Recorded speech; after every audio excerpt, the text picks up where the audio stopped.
నేను కొణిదెల పవన్ కళ్యాణ్ అనే నేను శాసనం ద్వారా నిర్మితమైన భారత రాజ్యాంగం పట్ల నిజమైన విశ్వాసం, విధేయత చూపుతానని, భారతదేశ సార్వభౌమాధికారాన్ని, సమగ్రతని కాపాడుతానని, ఆంధ్రప్రదేశ్ రాష్ట్ర మంత్రిగా నా కర్తవ్యాలను శ్రద్ధతో, అంతఃకరణ శుద్ధితో నిర్వహిస్తానని, భయం గాని, పక్షపాతం గాని,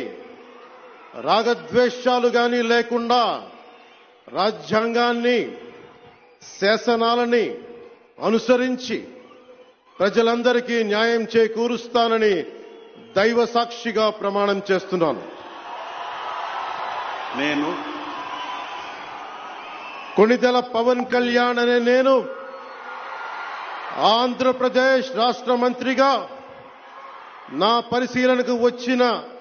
లేదా నాకు తెలియవచ్చిన ఏ విషయాన్ని, నా కర్తవ్యాలను సక్రమంగా నిర్వహించేందుకు అవసరమైన మేరకు తప్ప ప్రత్యక్షంగా గాని పరోక్షంగా గాని ఏ వ్యక్తికి లేదా వ్యక్తులకి తెలియపరచనని లేదా వెల్లడించనని దైవ సాక్షిగా ప్రమాణం చేస్తున్నాను.